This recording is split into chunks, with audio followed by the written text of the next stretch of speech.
This video is going to be very exciting because we're talking about one of the biggest intellectual frauds of this generation, Ben Shapiro. Ben Shapiro is someone who is constantly held up on this pedestal of being some debate lord who uses facts and logical arguments all the time, but this simply isn't the case. And today we're going to debunk a handful of his terribly ignorant arguments on systemic racism.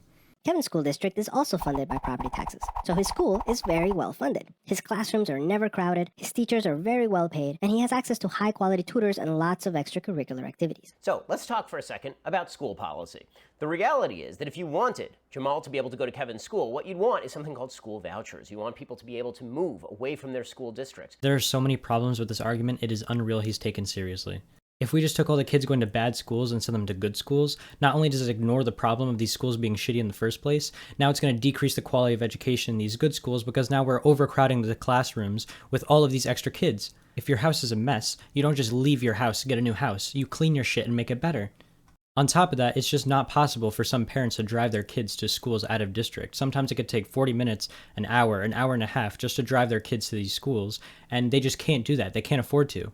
People have jobs to get to in the morning, and they can't just take off that much time to drive their kids, and these poor families can't really afford to get someone to drive them for them. And this is also why a lot of people have left lower income areas and moved out to higher income areas specifically for better public schools. So yes, people would love to move to a better area to get a better public school. The problem is they're poor, so they can't. That's kind of the issue. The argument that this video is going to try to make is that all of history has meaning. And that is true. History does have consequences for today. The problem is, as we'll see, the video tries to explain all inequality with reliance on history and no inequality with response to exacerbating levels of income inequality, exacerbating levels of single motherhood, personal decision-making, or any of the other variables that could come into creating the gaps we see today. Why is it, Ben, that you think there's so much income inequality between black and white people? Why is it that you think the single motherhood rate among black people is so high?